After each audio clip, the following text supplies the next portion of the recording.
रोकने से भी नहीं रुकेगी तुम्हारी ये सल्तनत।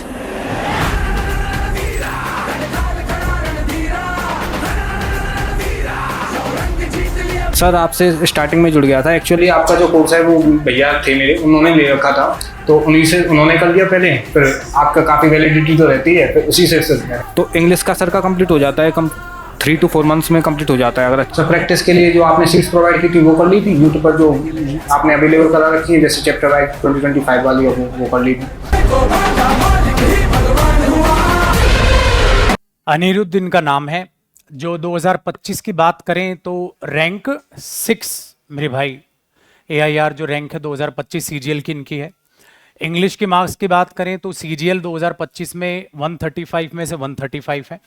जो CHSL हुआ था उसमें आपको पता है इंग्लिश कितने की आती है, 120 में से 120 है। बाकी मैथ्स का, GS का, रीजनिंग का मैंने स्कोर पूछा ही नहीं, मैं खाली इंग्लिश पे मेरा फोकस था कि इंग्लिश का क्या रहा है, वो भी बाकी पूछ लेंगे। जो भी जेन्युइन डाउट आपके दिमाग में हो कि ये कैसा है या उन चीज़ों को आप ज़रूर पूछना। खासकर जब दूसरा स्टूडेंट पूछे ना तो उसको ज़रूर ध्यान देना, आप में से वो जिन्होंने भी तैयारी स्टार्ट की है, आपके सामने वो प्रॉब्लम्स नहीं आई हैं जो बाकियों के सामने आई हैं। मॉक टेस्ट लगाना, मॉक में नंबर ना बढ़े उसके बाद क्या करना है। मॉक टेस्ट लगाया, नंबर बढ़े, अब नंबर क्या हो रहे हैं, घट रहे हैं, उसका क्या करना है। मॉक टेस्ट को बेहतर तरीके से एनालाइज कैसे किया जाता है।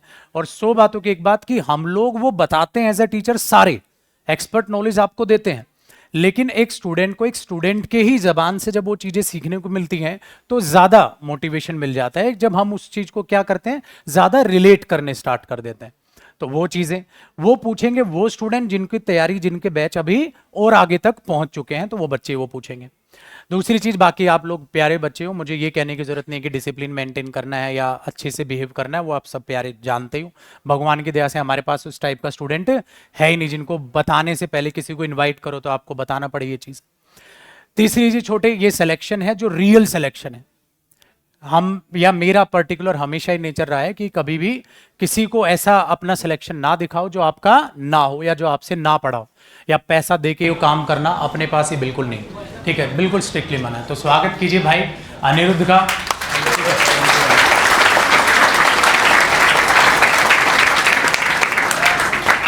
बड़ी मेहनत की अनिरुद्ध ने और ट्रेन से आने में भी मेहनत की है। और अनिरुद्ध भाई नमस्कार जी, ठीक हो आप? अच्छा लग रहा है बच्चों का साथ देना। हाँ अंकल जी आप आओ, आप यहाँ बैठ जाओ, आप आओ ना इस पे, आप आइए। ठीक हो आप? कैसा लग रहा है आपको? बहुत अच्छा लग रहा है।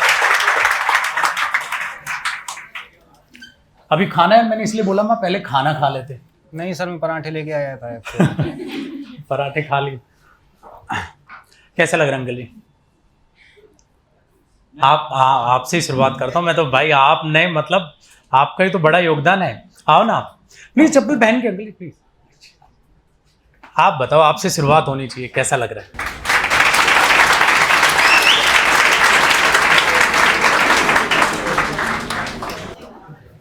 वैसे मैं किसी धर्म के लिए नहीं कह रहा हूँ, लेकिन एक बात, हमारे यहाँ पे जो रिवाज है, गोवर्धन मथुरा नज़दीक है और काफ़ी फेमस जगह है, तो बोल गिरिराज धरण की जय और पूछरी के लौठा की जय। पूछरी का लौठा हमारा गांव है और छोटा सा गांव। वास्तव में जब आप वहाँ जाओगे तो आपको बहुत अच्छा फील होगा, लेकिन जिस तरह से 4-5 साल में परिवर्तन हुआ, वरना एक ऐसा भी ज़माना था हमारे गांव में जो कन्वेंस था वो नहीं था। साइकिल से कम 6-7 किलोमीटर आगे जाओगे तब आपको बस मिलेगी जाने के लिए, अदरवाइज ऐसा नहीं। लाइट के लिए भी हम उस समय पे वेट करते थे कि भाई क्या हुआ, लाइट आ गई, और हाँ आ गई लाइट, चलो जल्दी जल्दी काम कर लो, 2 घंटे के बाद में फिर लाइट जाने वाली है। अभी थोड़ा सा काफ़ी सुधार हुआ है वहाँ पे। और रही बात जर्नी की, तो इसका डेडिकेशन लगभग 12 से 14 घंटे के, और इसको मैं आपको बताऊं लगभग शायद 1.5 साल हो गई होंगी, या मुझे एक्चुअल नहीं पता। इसने बाहर का अभी कुछ खाया नहीं, बाहर का खाना। मैंने इससे कहा भी था, मैंने भाई थोड़ा बहुत कोई बाहर का भी खाया कर, कभी किसी दिन खाना पड़ गया और तुझे कोई तकलीफ हुई, क्योंकि शरीर भी उसी के हिसाब से चलता है। तो बोले पापा खाएंगे, थोड़ा सा ये कंप्लीट हो जाए इसके बाद में। उस चक्कर में इसने, मैं आपको बताऊं, IB हमारा 11 तारीख का पेपर था, 18-19 का होता, वो भी नहीं दिया।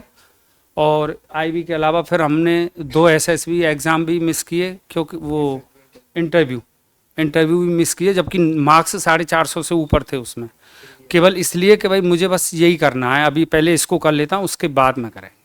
और अभी भी सौगंध खाई है, परसों कह रहा था कि पापा अब तो ये छुट्टी है, मैंने इसकी चोटी को बांध के रखता हूँ। और बोले पापा अब चोटी तभी बंधेगी जब UPSC का होगा, अब तो तभी बांध।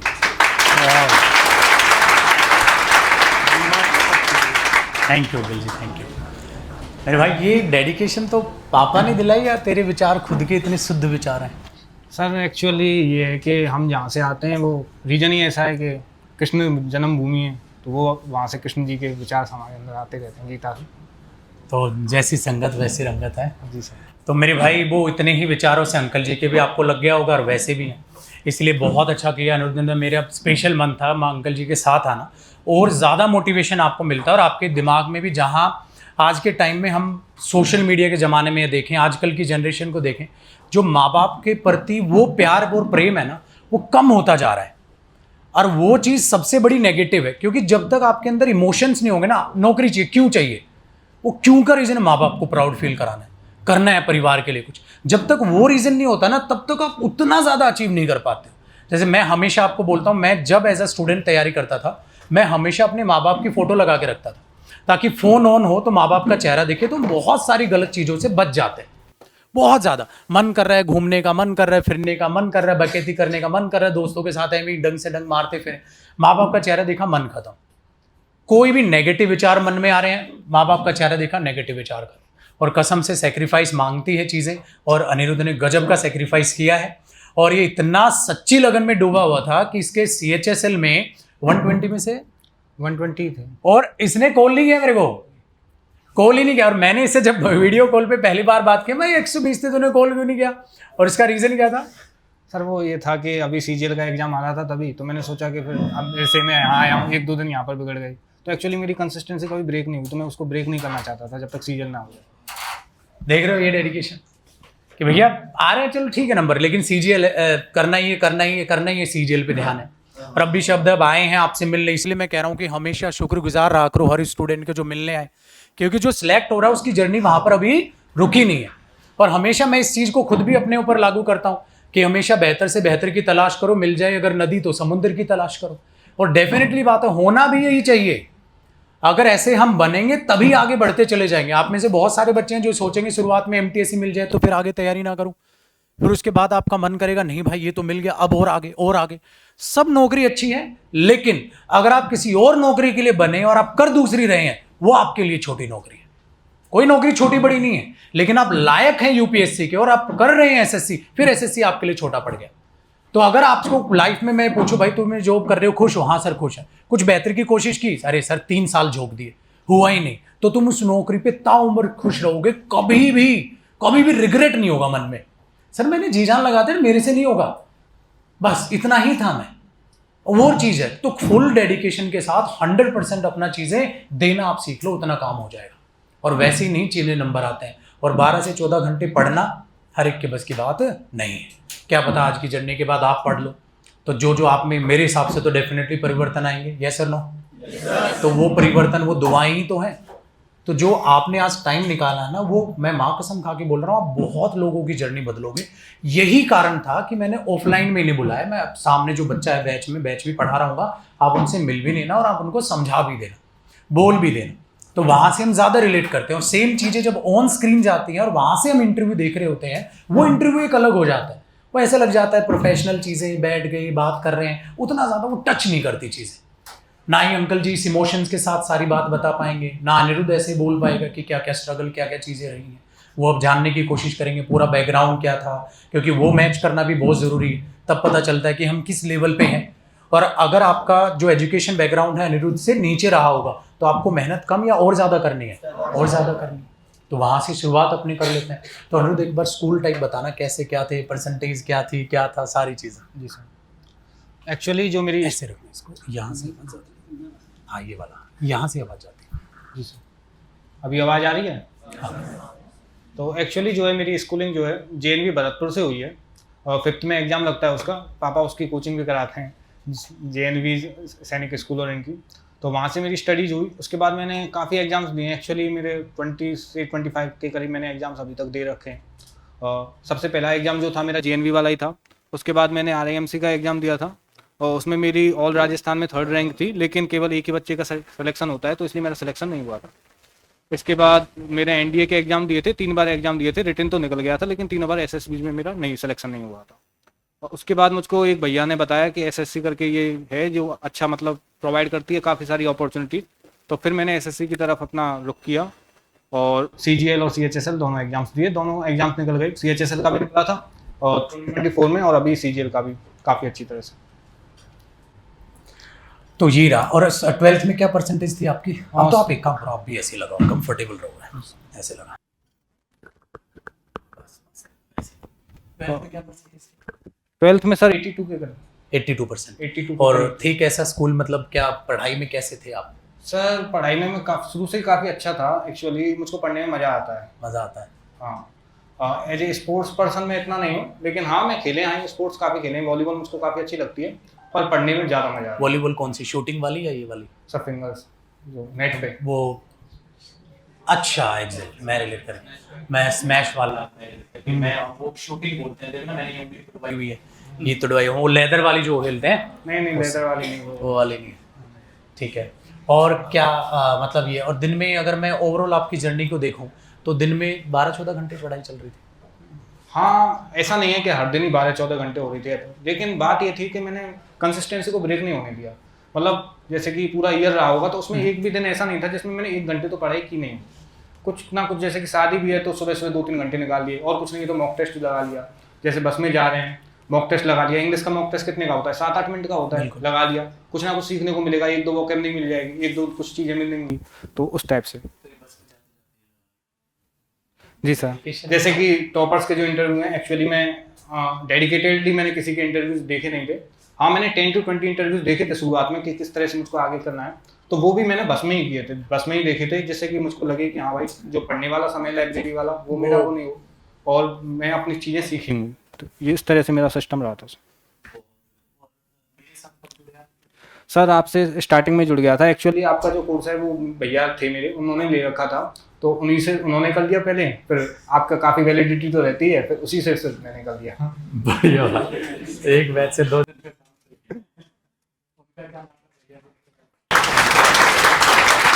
और उनका क्या नाम है? प्रिंस भाई, धन्यवाद आपका। ठीक है, आपने एक और स्टूडेंट को हमारे साथ जोड़ा, और एग्जैक्टली यही है, क्योंकि एजुकेशन इंडस्ट्री ऐसी है, माउथ पब्लिसिटी ज़्यादा चलती है, माउथ टू माउथ बच्चा सुनता है, एडवर्टाइजिंग पे चीज़ें बाकायदा कम चलती हैं।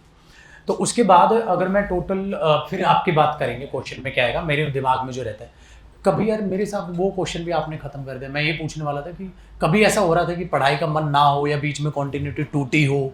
होता है कभी कभी, लेकिन तो मेरा ये था कि अगर मैं कॉन्टिन्यूटी तोड़ूंगा तो फिर वो विशियस साइकिल डेवलप हो जाएगी, तो मैंने कभी भी टूटने नहीं दिया। अगर दिन नहीं है, मतलब ऐसा लग रहा है कि आज पढ़ाई नहीं हो सकती, कुछ ना कुछ कर लो। जब सबसे अच्छा रहता है मॉक टेस्ट लगा लो। जिस दिन पढ़ाई का मन नहीं कर रहा, मॉक टेस्ट लगा लो। जब वो शुरू स्टार्ट हो जाएगा उसके बाद करना ही पड़ेगा, वो कोई ऑप्शन नहीं है, अपने आप माइंड चलने लग जाएगा।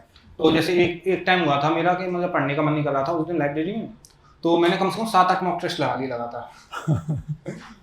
ये बढ़िया, मतलब जो टाइम आप चाय ब्रेक को देते हो वो टाइम यहाँ पर मॉक टेस्ट को, या बस में आ रहे हो जा रहे हो तो वोकैब रिवाइज कर लो, या मेरे भाई मॉक टेस्ट ही लगा लो, वो चीज़ बड़ी। तो टोटल मॉक कितने लगाए होंगे प्री से पहले?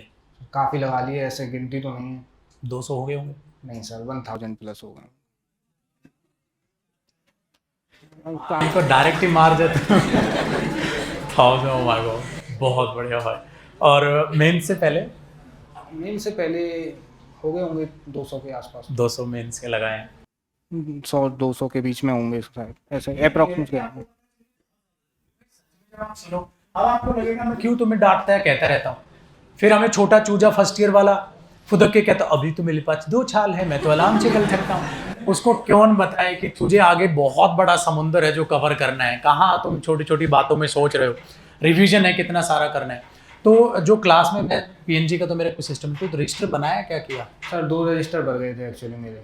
शुरुआत में तो समझ में नहीं आ रहा था नोट्स कैसे बनाए, फिर उसके बाद लेकिन जैसे एक टेंस वाला चैप्टर आपने कराया था पहले, तो उसमें थोड़ा सा दिक्कत हुई थी नोट्स बनाने में, फिर तो इजी इजली बन गए। और शुरुआत में क्या दिक्कत आई, मतलब कैसे नोट्स वोट्स का कैसे, तो अजीब नहीं लगा ये कैसे मास्टर साला सब पीएनजी दे रहे हैं, पीएनजी हाँ लगा तो था ऐसा लगता पर है। उसका बेनिफिट भी रहा एक्चुअली। जैसे मैंने नोट्स अपने बनाए थे तो मुझको बार बार रिवीजन करने की, एक तो जल्दी रिवीजन हो रहा था और इतना ज़रूरत भी नहीं पड़ रही थी। जैसे अगर आप किसी बुक से लें या फिर उससे करें रिवीजन तो आपको थोड़ा सा टाइम लगता है रिवीजन करने में। बुक का अलग लिख रखा है, टीचर ने अलग तरीके से पढ़ाया हुआ है, लेकिन अपने खुद के नोट्स होते हैं तो फिर फास्ट हो जाती हैं चीज़ें। ये फर्क है। तो और बाकी ग्रामर प्रैक्टिस पे कैसे की? सर प्रैक्टिस के लिए जो आपने सीट्स प्रोवाइड की थी वो कर ली थी यूट्यूब पर, जो आपने अवेलेबल करा रखी है जैसे चैप्टर वाइज 2025 वाली वो कर ली थी। प्रैक्टिस का तो देखो ऐसा है ना, प्रैक्टिस जहाँ से भी मिले मेरा मानना है ये कर लो। बहुत बढ़िया। प्रैक्टिस की आपको कहीं से वीडियो मिल रही है, भाई ये सीजीएल का लगा एग्जाम, सर ने वीडियो डाल दी, या फिर कहीं और से आपको मिल गई, मॉक से मिल गई, लगा डालो। प्रैक्टिस जितनी करोगे ना उतनी जरूरी है। एक बार सिलेबस हो गया, रिवीजन कर लिया, उसके बाद प्रैक्टिस। इसका स्टेप समझे आप, थ्योरी रीढ़ की हड्डी है, वो करने के बाद तो आप वही प्यासे को बन गए हो। जहां प्रैक्टिस क्वेश्चन दिख रहा है, प्रैक्टिस क्वेश्चन जो भी प्रीवियस ईयर से रिलेटेड हो, एग्जाम ओरिएंटेड हो, और अपने आप को हमेशा अप टू डेट रखो। यही मैंने इस बार भी आदत बनाई, जैसे जो पेपर हो ना अपडेट करो, जैसे जो पेपर हो अपडेट। आपने सपोज 26 का जिनको देना है, जिनको 27 का देना है, तो 27 वाले 26 का पेपर होगा उसको अपडेट कर लो। प्रैक्टिस के लिए किसी का वेट मत करो, बस प्रैक्टिस कर लो, जहाँ से भी मिले कर लो। और नई चीजें जो प्रैक्टिस के दौरान मिलती है उसको लिखते थे क्या आप ऐसे? मैंने कम से कम 2 से 3 जो रजिस्टर हैं वो उसमें बन गए थे। अच्छा, जो मॉक टेस्ट दे रहे हो, एनालाइज हाँ, करते टेस्ट टाइम या फिर किसी भी चीज़ से, ये जो 2 या 3 जो बता रहा हूँ वो केवल इंग्लिश के हैं। अच्छा, मैथ्स के अलग 3-4 बन गए थे, जीके के 2-3 अलग से बन गए थे, एक एनालिसिस का अलग से 2 बन गए थे जिसमें मेरी सिली मिस्टेक्स लिखी हुई थी। तो मैंने बताया 1000 के प्लस मार्क्स थे तो काफ़ी मतलब 1000 plus mock plus with analyse. अगर आप एनालिसिस कर रहे हैं, मॉक को पता चल रहा है आपको ये वोकैब नया वर्ड मिल रहा है, लिख ये नया सीखने को, या एक और जो अच्छी चीज मेरे को पता चली, सिली मिस्टेक जो मेरे से हो रही थी। अच्छा, सिली मिस्टेक में कैसे कवर करते हो चीजों को? इंग्लिश का कोई भी एग्जांपल, जैसे कि सर एंड टू साइन बहुत कॉमन सिली मिस्टेक है।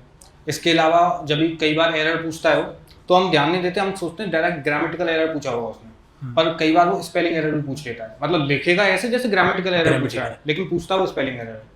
और तो इस टाइप की सिली मिस्टेक्स होती हैं। बाकी ये होता है कि कई बार ना हम जैसे क्लोज टेस्ट या वो आ जाते हैं, तो हम पहला ऑप्शन देखते हैं, ऐसा लगता है ये रिलेट कर रहा है, हम उसी को मार देते हैं।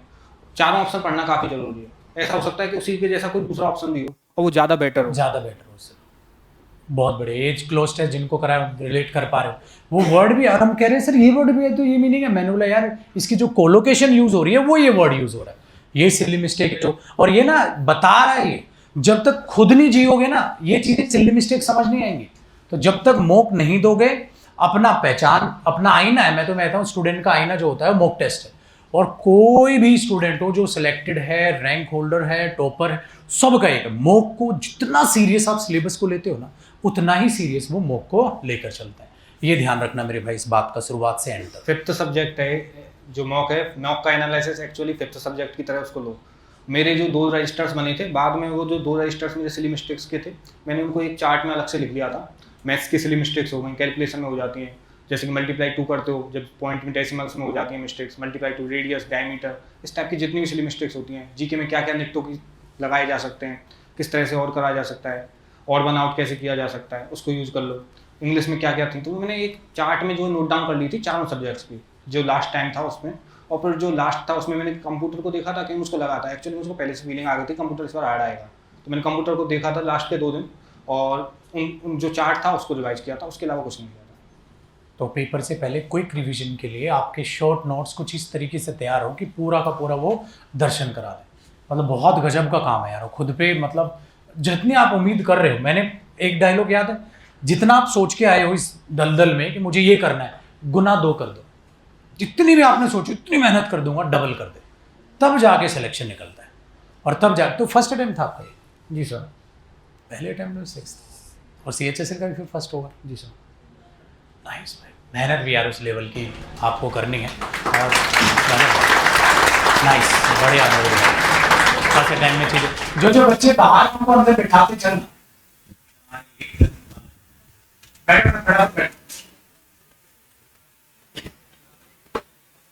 अब एक एक करके जो आपके दिमाग में जो भी क्वेश्चन होगा उसको मैं लेना चालू करूंगा सब्जेक्ट वाइज। या खुद से, जैसे अभी शाम वाले बैच में मैंने बहुत सारे स्टूडेंट्स को बुलाया जिनके रैंक थी इस बार, और रैंक में बार बार बोल रहा हूँ, रैंक कभी भी ये मत सोचिएगा कि जो टॉप रैंक है सर आप सिर्फ उन्हें बुलाते हो। रैंक सबकी है, सारे बच्चे प्यारे हैं, मेहनत लगती है। 18 लाख 19 लाख 20 लाख कंपटीशन में बच्चा बैठता है, उसमें से आप जब रैंक निकालते सब रैंक है, और टॉप में आना तो भाई वो अलग अलग ही काबिल तारीफ बात है। अब जो मेरे को बैठने तो बच्चों को, फिर जो मेरे को एक मेन जो डाउट या मुझे अपने लिए भी और आपके लिए भी जो सुनना है, जो पढ़ना है, वो मेरे को पहले जीएस का है, क्योंकि एक ऐसा सब्जेक्ट है जिसमें एक सिलेक्टेड स्टूडेंट बहुत ज्यादा बेहतर बता सकता है। जीएस में आपने पहले स्ट्रॉन्ग थी या वीक थी या कैसा था जीएस? जीएस मैंने सर, जैसे कि मैंने पहले बताया, मैंने आरएएमसी का एग्ज़ाम दिया था, एनडीए का दिया था, तो बेसिक नॉलेज तो मुझको थी। उसके बाद फिर मैंने सिलेबस कंप्लीट किया, और सिलेबस कंप्लीट करने के बाद रिवीजन, और फिर उसके बाद प्रैक्टिस। जीएस में देखो ज़्यादातर जो होता है ना कि पीवाईक्यूज जो है ना वो काफ़ी इंपॉर्टेंट हो जाते हैं। मतलब इंग्लिश में भी इंपॉर्टेंट है, मैथ्स में भी इंपॉर्टेंट है, पर जीएस में उनकी इंपॉर्टेंस थोड़ी ज़्यादा बढ़ जाती है, और किस तरह से उनका एनालिसिस करना है काफ़ी ज़रूरी हो जाता है। जो आ रहा है से बैठते चले जाए। अभी रोक आदेश, अगर कोई बच्चा ना हो तो उसको इधर रोकना, अंदर सीट बची नहीं है, ठीक है। कई बार जीएस में जो मैंने देखा है कि क्या गलती कर देते हैं बच्चे, जैसे हमारी लाइब्रेरी में भी, कि जो भी सीरीज आ रही है किसी टीचर की आई उसी को देख लिया, प्रैक्टिस सीरीज आ रही है, तुम्हारा सिलेबस कंप्लीट नहीं है, पहले एक बार सिलेबस को कर लो अच्छे से, उसके बाद फिर सीरीज देखते रहना। तो सिलेबस करना काफ़ी ज़रूरी है, चाहे वो जीएस हो, इंग्लिश हो, मैथ्स हो। एक बार अच्छे से सिलेबस हो जाएगा ना तो 80% तो नहीं, 70% तो काम हो गया है, 70 to 80% काम हो गया। समझ आई? सबसे पहले थ्योरी, और वो कॉमन है सब सारे सब्जेक्ट से, पहले थ्योरी कंप्लीट करो, तब आप में ना ये भी समझ हो जाएगी जो टीचर को आप देख रहे हो वो कंटेंट कैसा दे रहा है। नो सीखिया बालक तो किसी की भी बातों में आ जाएगा, अभी आज यहाँ, और जो सबका हुआ वो किसी का नहीं हुआ। ये फैक्ट है, जो आप सब जिस वो भी टीचर आ रहा है उसी को देख रहे हो, टीचर ओरिएंटेड। एक टीचर, एक आपने उनसे सिलेबस किया, फिर आप किस पे आ जाओ, प्रैक्टिस, फिर किस पे आ जाओ, मॉक टेस्ट। थोड़ा अच्छा लेवल है तो मॉक टेस्ट पे पहले ही कूद जाओ। मैं तो कहूँगा 20% सिलेबस हुआ, मॉक लगा अच्छा लेवल है। कई बच्चे ऐसे होते हैं इंग्लिश स्टार्ट कर रहे होते हैं, उनके पहले से 70% मार्क्स होता है, तो हमारा जो रास्ता है वो 70 से 100% तक जाना है, वो पहले तो अपने हिसाब से अपना मॉक टेस्ट की आप जर्नी स्टार्ट कर लो, ठीक है। आपने कब स्टार्ट किया मॉक टेस्ट? मैंने तो सर शुरुआत से लगाना शुरुआत से, लेकिन अलग अलग सब्जेक्ट के लिए अलग अलग था मेरा। जीके का जब मेरा सिलेबस कंप्लीट हो गया उसके बाद मैंने मॉक टेस्ट लगाने शुरू किए थे। इंग्लिश का तो मैं शुरुआत से ही लगाने शुरू कर दिया था। मैथ्स का जब मेरा अर्थमेटिक पूरी सी कंप्लीट होने पे आ गई थी तब मैंने लगाना शुरू कर दिया था। तो सेक्शनल मॉक या डायरेक्ट कंबाइन? सेक्शनल सर, जैसे कि सब्जेक्ट वाइज लगा रहा था मैं, तो पहले इंग्लिश से शुरुआत की थी सेक्शनल लगाने से। इंग्लिश को और मैथ्स को मैंने साथ साथ सिलेबस को लेकर चला। मैंने चारों सब्जेक्ट को लेकर चलने की कोशिश की, लेकिन मेरे लिए काफ़ी टफ हो रहा था। फिर पूरा दिन वो उसी में जा रहा था, ठीक से रिवीजन नहीं हो पा रहा था। तो पहले मैथ्स का किया और इंग्लिश को साथ में लिया। तो एक बार मैथ्स का सिलेबस तो काफ़ी बड़ा है, तो इंग्लिश का सर का कंप्लीट हो जाता है, 3 to 4 मंथ्स में कंप्लीट हो जाता है। अगर अच्छी सर कंप्लीट ही कर ली थी मैंने, जैसे 1 या 2 दिन 2 क्लास, तो जैसा भी लगा उस टाइप से, हाँ 2 की स्पीड से। डबल स्पीड तो लगाओ, 1.5 घंटे क्लास आधे घंटे में कंप्लीट, दिन की 2 क्लास आप पहले दिखा लो, 8 महीने 3 महीने में कवर, ठीक है। और फिर उसमें ये तरीके से चला, तो 2x पे तो एक बार इंग्लिश का कंप्लीट हो गया था। उसके बाद फिर मैंने रीजनिंग का पीयूष सर का देखा, और उसमें क्या है कि मैंने जैसे रीजनिंग में ज़्यादा टाइम नहीं लगता, मैंने तो 40 to 50 डेज में कंप्लीट कर ली थी, क्योंकि थोड़ा बहुत तो इतना तो नॉलेज सभी को रहता ही है, बस स्टेप्स देखने होते हैं कि पहले ऐसा लगता है कि हमको कि हो जाएगा, क्वेश्चन तो हो जाएगा, लेकिन अगर आप एक बार स्टेप्स को कर लेंगे ना, जैसे जो टीचर ने बताया, तो आपको उसमें टाइम कम लगेगा, और वो टाइम फिर आपको और सब्जेक्ट्स में डिवोट कर सकते हैं। जैसे कि इंग्लिश हो गया, इंग्लिश में पैसेज टफ आ गया तो उसमें डिवोट कर दीजिए। तो मेरा मानना ये है कि एक बार सिलेबस कर ही लो, उसमें आपको कुछ ना कुछ सीखने को मिलेगा, और ज़्यादा टाइम नहीं लगता। 40 to 50 डेज लगे थे मुझको, और कितना आवर्स दिए होंगे मैंने डेली रीजनिंग के लिए, 1 से लेके 1.5 आवर्स के समथिंग इतना ही दिया था, बस उसी में सिलेबस हो गया था। फिर और रीजनिंग के बाद फिर सबसे लास्ट में लिया था मैंने जीके को। जीके का सिलेबस किया, फिर उसके बाद फुल मॉक टेस्ट देना मैंने शुरू कर दिया। जब जीके का सिलेबस चल ही रहा था उसी टाइम पे मैंने फुल मॉक टेस्ट देना शुरू कर दिया था। तो भाई रीजनिंग तो एक मतलब फ्री है, जब भी अपसेट हो, ठीक है, जैसे अनिरुद्ध मॉक टेस्ट लगाता तो तुम रीजनिंग पढ़ लो, मॉक लगा लो, वो वाला टाइम रीजनिंग को देके चल सकते हो। तो जीएस के लिए ज़्यादा टाइम आपका बन पाएगा। तो सबसे ज़्यादा टाइम कंज्यूम मैथ्स ने किया हुआ मेरे हिसाब से। फिर तो मैथ्स ने जीएस का तो देखो सर ऐसा था, मुझको पढ़ने में काफ़ी मज़ा आता था, तो जैसे कभी कभी तो ऐसा हो जाता था कि 3 दिन हो गए कोई और सब्जेक्ट देख ही नहीं, जब मैंने जीएस शुरू नहीं की थी। अच्छा। तो 3 दिन हो गए तो जीएस जैसे मैं शुरू कर दी तो जीएस चल रही है 3 दिन। तो फिर उससे मुझको फिर जीएस को मुझको थोड़ा हैंडल करना पड़ता था कि मुझको प्यारी सब्जेक्ट थी वो तो मेरे लिए। जीएस में प्रीवियस ईयर क्वेश्चन को डायरेक्ट जब अटेम्प्ट करने जाते थे तो सॉल्यूशन देख के क्वेश्चन समझ आ जाता था? मैं सर ऐसा करता था कि जैसे कि क्वेश्चन है तो पहले मैंने थ्योरी पढ़ रखी है उस चैप्टर की, उसके क्वेश्चंस लगाने गया हूँ। तो उस क्वेश्चन को देखा, फिर उसके 4 ऑप्शंस हैं, 4 ऑप्शंस का रिवीजन किया कि ये किससे रिलेटेड हो सकता है, उसी के थ्रू फिर रिवीजन किया पूरे चैप्टर्स का, जो भी क्वेश्चन है उनसे रिवीजन किया। इसका मतलब आपने तरीके से उल्टा कर दिया, ये प्रीवियस ईयर क्वेश्चंस है, इनसे जीएस का सिलेबस बनाना। जय मैं जो समझ पा रहा हूँ ये वाली उल्टी प्रोसेस होती है, वो पढ़ो जो पेपर में आता है। जी सर। ये कि ये पेपर में आया हुआ है, उनके ऑप्शन भी एनालाइज कर लो। तो आपने प्रीवियस ईयर क्वेश्चन से क्या बना लिया, जीएस का सिलेबस। तो लिमिटेड है, जीएस पढ़ने जाओगे तो अनलिमिटेड है। आज तक पेपर में ये पूछा गया, इसी से आपने सिलेबस बना लिया। जीएस का सिलेबस क्या है, प्रीवियस ईयर क्वेश्चंस, खाली क्वेश्चन या ऑप्शन भी समझने हैं, ये वाली चीज चलो। रिवर्स साइकिलिंग बड़ी गजब की, और ज्यादातर जो सिलेक्टेड है स्टूडेंट वो इसी को अप्लाई कर रहा है। तो ये वाला ज्ञान किसी ने दिया या खुद की खोपड़ी? नहीं सर, एक्चुअली में मतलब थोड़ा बहुत खुद को भी था। और तो ये रियलाइज होता है शायद पढ़ते पढ़ते, क्योंकि हमारे पास टॉप 10 में मैंने कहा 5 स्टूडेंट थे जो मेरे थे, 5 में से मैंने एक को बुलाया। वो जब मैंने बात की ना तो शुरुआत ही इतनी बढ़िया, और जो आवाज़ है, आपको भी इतनी देर में बात करी होगी तो आपको पता चल जाएगा कितने सॉफ्ट नेचर है, कितना सॉफ्ट एक होता है ना टीचर को अच्छा मतलब रिस्पेक्ट महसूस कराना।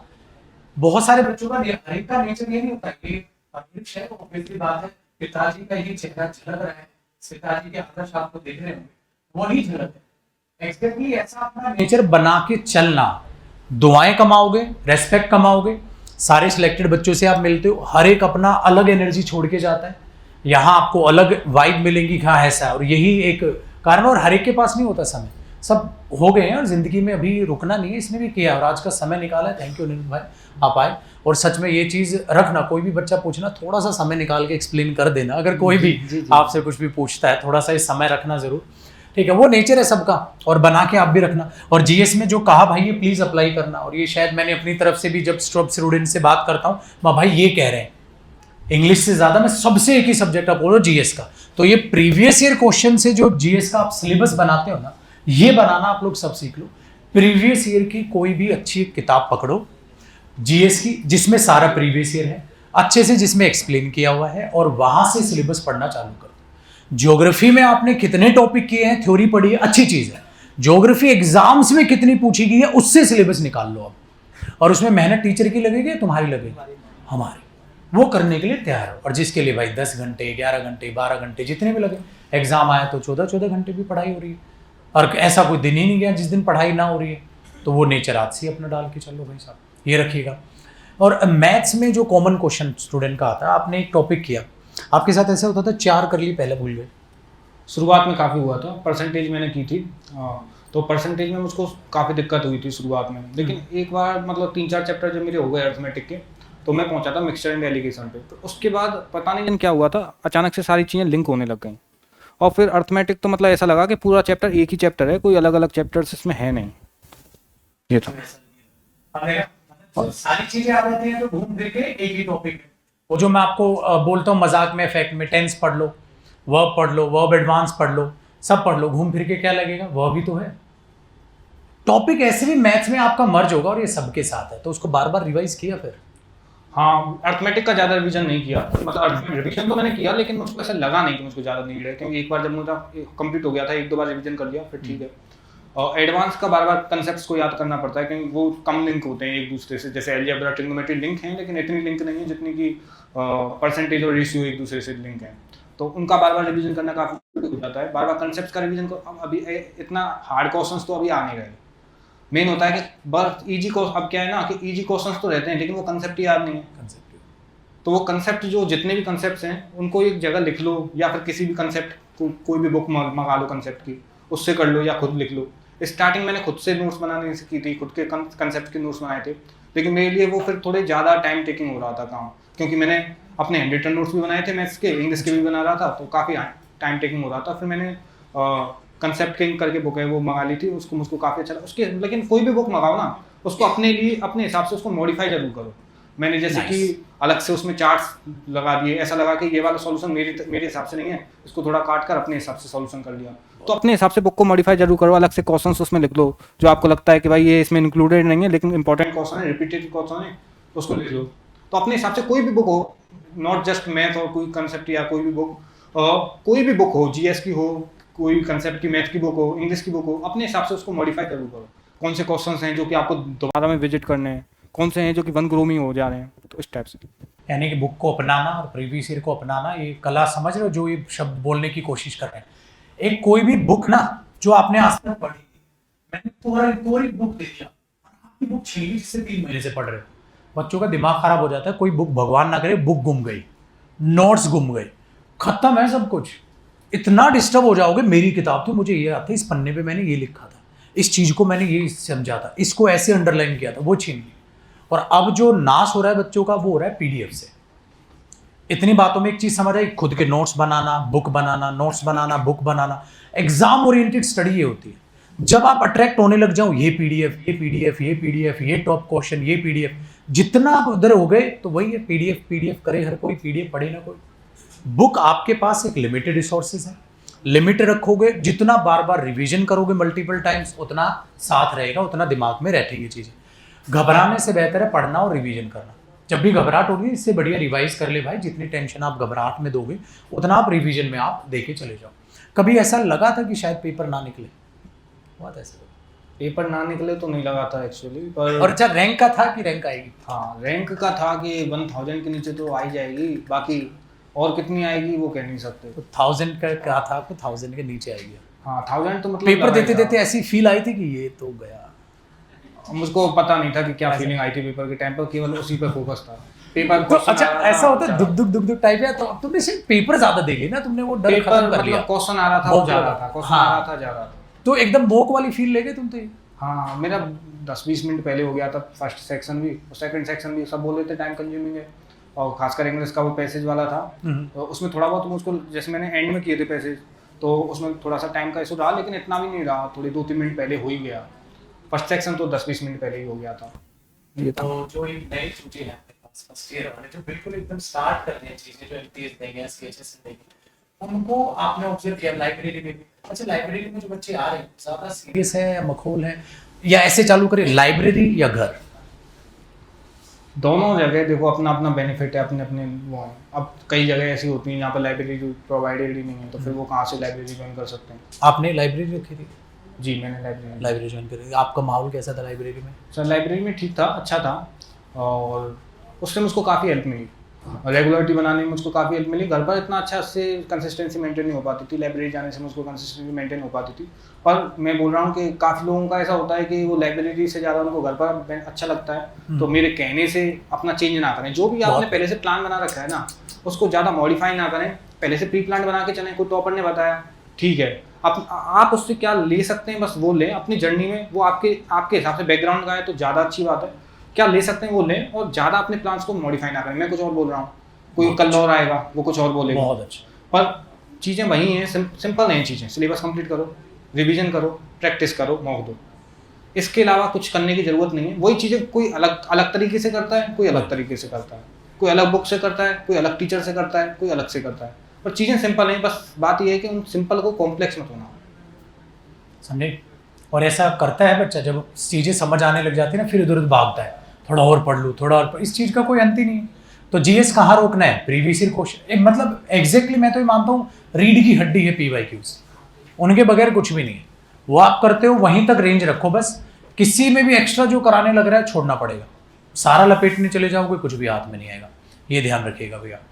और फ्रेंड सर्कल कैसा था आपका? फ्रेंड्स हैं सर, होंगे, मतलब अभी बातचीत ज़्यादा से होती नहीं है, तो जैसे नहीं, तैयारी के दौरान जिनसे बात थी, मिलते थे या जैसे मैं 2 लाइब्रेरी चेंज की थी, तो पहली लाइब्रेरी में थे 5-6 के करीब, और हाँ। दूसरी में भी 5-6 के करीब। उनका हुआ?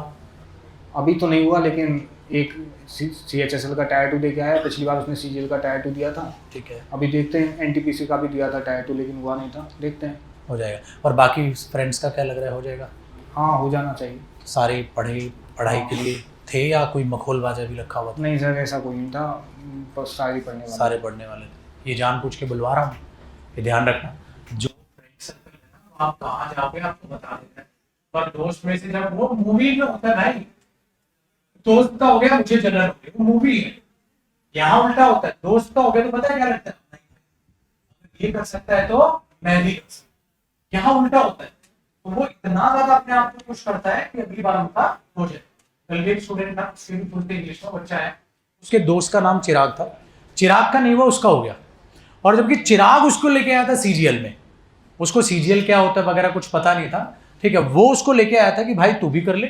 उसने तैयारी स्टार्ट की और उसका हो गया और उसके दोस्त का रह गया। तो अब उसका दोस्त नाराज नहीं, उसको ये पता है कि हाँ इसका हो गया, यही चीज इसकी प्लानिंग की थी, सेम चीज मैं कर रहा हूँ, सेम बैच में कर रहा हूँ, अब मैं करूंगा तो ये चीज भी हो जाएगी। तो अपना फ्रेंड सर्कल अच्छा करो, वो सबसे ज्यादा बहुत जरूरी है। और जो हर फ्रेंड सर्कल में एक मखौल वाला जो दोस्त होता है ना, उसको जितनी जल्दी हो सके ना निकाल दो फ्रेंड सर्कल से। आप सोचोगे उसको पढ़ाई के लिए सीरियस कर दोगे, इम्पॉसिबल। जो अपने पूरी दिनचर्या में 90% मस्ती का टाइम बिता रहा हो, वो आप सोचते हो उसको आप 100% डेडिकेटेड स्टूडेंट बना देंगे, इम्पॉसिबल। और तुम यहाँ उसको सुधारने के चक्कर में पता चला तुम ही और खत्म हो गए। वो तुम्हें ये समझा दे पढ़ाई के अलावा भी दुनिया है, पागल मत हो, दुनिया जीने के लिए है, ठीक है, होली आ रही है तो मनाओ। कई टीचर को भी देखता हूँ मैं, होली है कोई बात नहीं बेटा घर जाना मन। भाई पूरी होली पड़ी हुई है, 4 से 5 साल तप लो, 4 से 5 साल के बाद जब आप जॉब जाओगे उसके बाद पूरी जिंदगी पड़ी। और नौकरी वाली इंसान की जिंदगी छोटी नहीं बड़ी लंबी होती है, बड़ी आरामदायक होती है, ठीक है। तो यूपीएससी में क्या इस चीज़ पे मैं एक चीज़ बोलना चाहूँगा कि ज़्यादा आइसोलेट भी ना करें अपने आप को। अरे इतना बोलूंगा निकम्मे तब नहीं करना इन्होंने। दो प्रकार के डिस्ट्रैक्शंस होते हैं, एक तो होता है पॉजिटिव डिस्ट्रैक्शन और एक होता है नेगेटिव डिस्ट्रैक्शन। आपका नेगेटिव डिस्ट्रैक्शंस में होते हैं तुम्हारी सोशल मीडिया जा गए, फ़ोन पे चिट चैट हो गई, ये नेगेटिव डिस्ट्रैक्शंस मैं इनको मानता हूँ। बाकी फ्रेंड सर्कल जो है उसको मैं पॉजिटिव डिस्ट्रैक्शन की तरह लेता हूँ। अगर वो ज़्यादा हो रहा है तो वो नेगेटिव की तरफ आएगा। जैसे कि थोड़ा 30 मिनट्स 40 मिनट्स आपस में बात कर ली, खाते समय बातचीत कर ली, ठीक है, पढ़ाई से अलग हटके भी थोड़ी सी बातचीत करो, क्योंकि हमेशा इसको ना फिर कंसिस्टेंसी आपकी ब्रेक हो जाएगी कहीं ना कहीं जाकर। 3 महीने आप पूरी तरह से इंटेंसिटी से कर लोगे, ज़्यादा लंबा नहीं कर पाओ, तो थोड़ा सा उसमें ब्रेक भी रखें। जैसे होली आई, सर ने बोला कि होली बनाने मत जाओ, मैं बोलूँगा कि होली के दिन मॉक दे लो, 2-3 मॉक दे लो, या फिर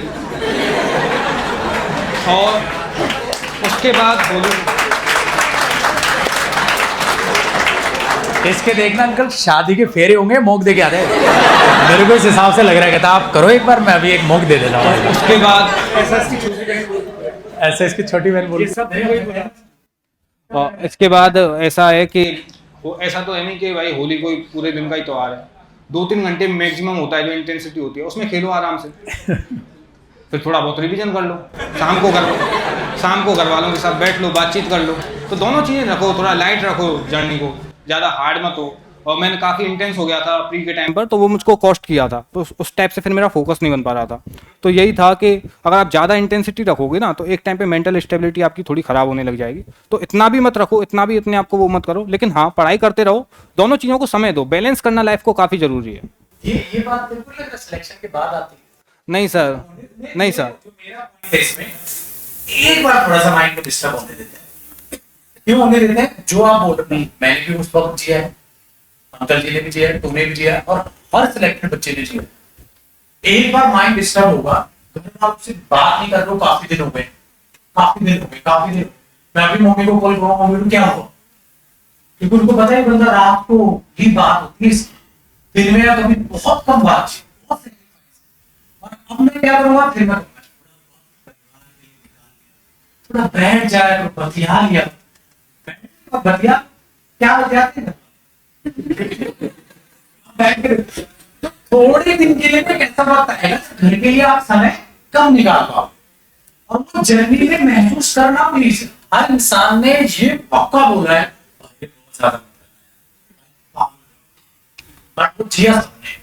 मेरा 105 किलो का वजन था जब मैं प्रोडेंस चला था, आदेश आता था, ये बच्चे जो अभी भी हमारे साथ हैं, पन्नी में आती थी चाय, यूं खोली, पन्नी में आती है, वो पन्नी में डाल के चाय देते हैं, यूं खोली और गिलास में डाली और पी डाली।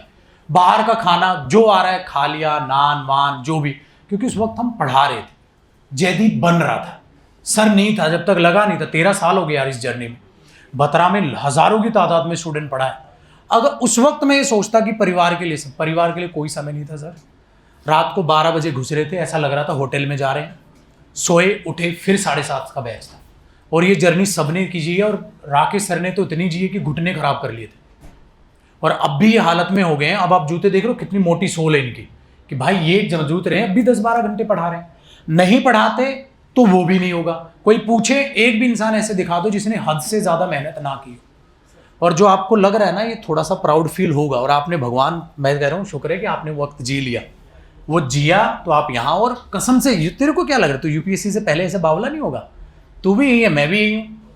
थोड़े टाइम के लिए आप जाओगे उस जोन में और छू के आओगे, फिर आने वाली जनरेशन को या अपने से जूनियर्स को आप यही कहोगे, भाई देखना ज़्यादा भी मत हो जाना। ज़्यादा क्यों? क्योंकि एक वक्त आता जब आप थोड़ा एक्सेस ना चले जाएं, पता चला एंजाइटी, डिप्रेशन या लोनलीनेस, आइसोलेशन ना हो जाए, उस वक्त आपकी बेल बज जानी चाहिए, नहीं ज़्यादा हो रहा है, थोड़ा सा वक्त। उस वक्त आपका दोस्त है, परिवार है, अच्छे दोस्त हैं, अच्छे विचारों वाले दोस्त हैं, अच्छे टीचर्स हैं जिनसे आपकी बातचीत है, आप बातचीत करेंगे, वो आपको मोटिवेट कर जाएंगे। बट प्लीज़ एक बार वो घंटी बजा के आना है कि इससे इस पार सब कुछ खत्म हो जाएगा दिमाग से, और इसके इस पार शांति। ये हमें झंडा कब लगा था?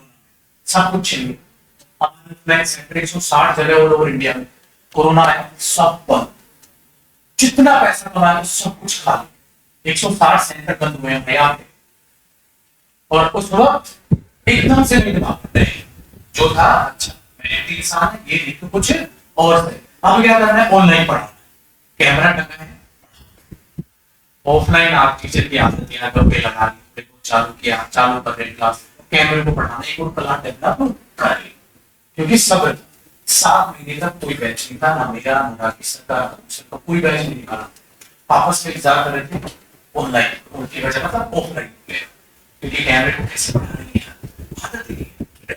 फिर हम कैमरे को पढ़ाने गए, आहिस्ता आहिस्ता आदत बनी। पहली क्लास बैच, पहली क्लास देखना एकदम ऐसे मैंने पढ़ाई थी जैसे कि ऑफलाइन पढ़ा, और शायद बच्चों को वही पसंद आ गया ऑनलाइन, कैसे पढ़ा रहे ऑफलाइन। ऑनलाइन में मैं लेट जा रहा हूँ तो मैं लेट ही जा रहा हूँ, सर 11 थोड़ी ना, मुझे 11 बजे जैदी चालू, जैदी को आगे पीछे कर सकता है, पे दौड़ा है, नौकरी लगी हुई है, लेकिन मैंने भी दिया है और इसकी कॉस्ट भुगती है, हमने भुगती है। ठीक है, थोड़ा बहुत जाके वो चीज़ें मैं थोड़ा हेल्थ पे पहले ध्यान दे गया, राकेश सर ने भुगती है जो घुटने किए, अब उन्होंने अब आहिस्ता आहिस्ता जाके उसको रिकवर किया। अब भी ऑनलाइन में ना नीचे वो गद्दा डाल के पढ़ाते हैं कि अब थोड़ा सा हेल्थ पे हम वापस आए। लेकिन अगर नहीं करते तो हमारे साथी टीचर भी थे जिन्होंने साथ जर्नी स्टार्ट की थी, लेकिन आज वो हमारे साथ नहीं है क्योंकि मेहनत नहीं कर पाए। मैंने तो आज तक कोई कंटेंट वाला नहीं रखा, खुद ही सारी चीज़ें बना रहा हूँ, खुद ही आपके सामने नए नए नोट्स बना रहा हूँ, वही चीज़ है। तो जाना एक बार फिर बेल बजाइए, यूपीएससी हो जाएगा। जी सर, फिर यही है, तो ज़्यादा नहीं, लेकिन इनकी बात बिल्कुल पॉइंट है। वो फेज ना, वो पता कैसे चला कि अब ज़्यादा हो रहा है, वो लग क्या बात है। जैसे कि मुझको ये था कि जैसे मैं जब लाइब्रेरी में जा रहा था तो छोटी छोटी चीज़ें ही मुझको डिस्ट्रैक्ट करने लग गई थी और पढ़ाई पे फोकस नहीं बन पा रहा था। तो इन चीज़ों से मुझको लगा कि भाई अब ज़्यादा हो रहा है। और क्योंकि मैंने पहले लंच भी दोस्तों के साथ करता था, मैं लंच भी बंद कर दिया था। मतलब फिर तो ऐसा हो गया था कि बात ही मत करो भाई, कुछ ही, हाँ बिल्कुल भी टाइम वेस्ट मत करो, 1 सेकंड भी वेस्ट मत करो। ठीक, तो इस नाते नाते भी कुछ ना कुछ चला ही लिया। तो फिर मुझको लगा कि ये कुछ ज़्यादा हो रहा है और थोड़ा बहुत अपने आप को, शरीर को रिलैक्स करना भी काफ़ी जरूरी है। मौक तो नहीं दे दिया था तुम्हें, तो कहा ये कहाँ करेगा, वहाँ बहुत देर डाले तेरा भाई। तो फिर मुझको लगा कि काफ़ी ज़्यादा हो रहा है, तो फिर मैंने उसको वहाँ से स्टॉप किया, थोड़ा सा ध्यान दिया इधर उधर भी, और थोड़ा सा अपने आप को डिस्ट्रैक्ट किया, पॉजिटिवली डिस्ट्रैक्ट किया, जिससे मुझको काफ़ी हेल्प मिली। और ये जो ऑलरेडी डिस्ट्रैक्टेड है बेसिकली, तो कैसे कोई ऐसा तो सुधार है जो निकम्मा, तो उसको थोड़ा बहुत सुधार की तरफ। ऐसा मेरा कोई दोस्त था नहीं जो बिल्कुल ही मतलब नहीं था। थोड़ा बहुत डिस्ट्रैक्ट हो क्या? डिस्ट्रैक्शंस का ये है कि अगर आप मतलब काफ़ी ज़्यादा डिस्ट्रैक्टेड हैं पहले से ही, तो एक बार शुरू कर दो। स्टार्टिंग करना काफ़ी ज़रूरी है। कई बार ऐसा हो जाता है कि स्टार्टिंग ही नहीं कर पाते, और चीज़ें अपने आप सॉर्टेड आउट होती जाएंगी धीरे धीरे, बस एक बार स्टार्टिंग कर दो। कोई जो विधानसभा के पास भी जाना, सिविल लाइन्स के आसपास, ये सारे गवर्नमेंट ऑफिस है जो आपको लगते हैं महल जैसे, इन्हीं में पोस्टिंग होगी तुम्हारी। सारे एसओ वगैरह सारे यहाँ ही बैठे हुए। CVC में जा चुका हूँ मैं पहले। अच्छा इसमें CHSL से। अच्छा तो कैसा लगा था? अच्छे लगे? काफी अच्छा था सर, पहली बार तो ऐसा लगा था कहाँ गए। कहाँ आ गए? इंडिया, माँ कसम इंडिया ही नहीं लगता, लगा ये इंडिया नहीं है यार। तो अलग ही मैं उस दिन अचीवमेंट महसूस होती है कि जिस दिन आप एंटर कर रहे होते हो और उस दिन है, और जिस दिन पहली बार भाई साहब अपना वर्दी का आनंद है, वो चीज़ तो अलग है ही है। ठीक है, अच्छा चलो लाडनी भाई उस डॉक्यूमेंटेशन में लेट नहीं होना। चलो बहुत बहुत बढ़िया भाई, अच्छा लगा। और शुक्रिया, ये जो ताली बज रहे हैं सच में ही है, ये अपने बच्चे वाकई में, ये तो मैं इनको वैसे डाल देता हूं, बड़ी डेडिकेटेड अपने पास था। हाँ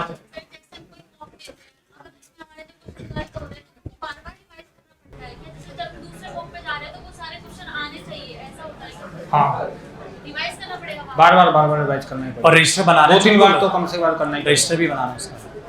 लिखना पड़ेगा बार-बार जाके अगर की होगी। हाँ। चलो भाई, अब जो जो रह गए हैं मेरे को लिख देना। तेरा भाई जिंदा है, बता देगा सारे।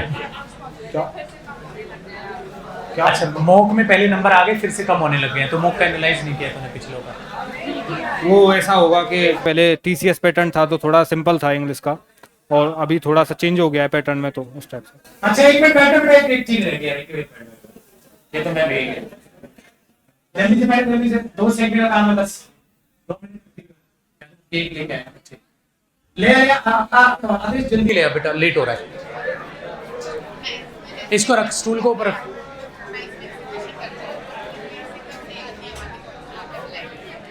कॉन्सेप्ट से याद नहीं आता। अपन कर इधर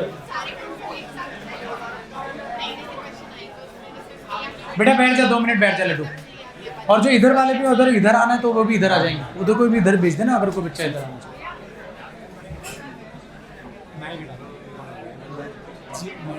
ओके,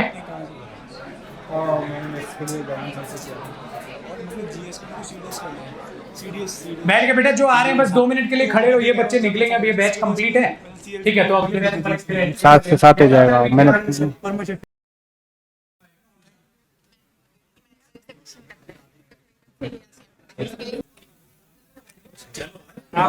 मंच है भैया, आज तुम्हारा।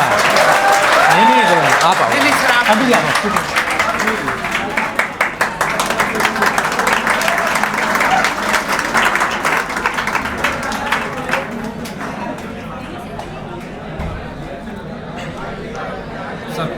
पहले तो पापा जी की तो भाई, अरे अंकल जी प्लीज।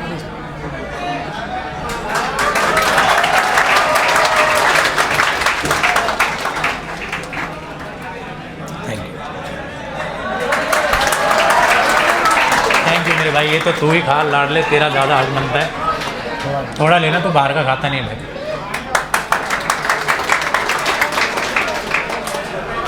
ये इतने में तो नहीं बट पाएगा, लेकिन आपका एक काम करेंगे, आफ्टर 10 to 15 डेज एक भंडारा कराते हैं आपका, ठीक है जी, ऐसा रखते हैं। तो आप उस दिन खा लेना, और भगवान करे अगली बार आप रैंक ले, और रैंक ही नहीं, सिलेक्शन। मैंने हमेशा कहा है, अपनी एक रेस्पेक्ट, एक सिलेक्शन को, उस लाइन को कभी मत तोड़ो। पहले सिलेक्शन होगा, फिर बेहतर से बेहतर की तलाश करनी और आगे बढ़ते जाना, ठीक है। थैंक यू निरुद्ध भाई। चलिए जी लाडले, चलो भाई।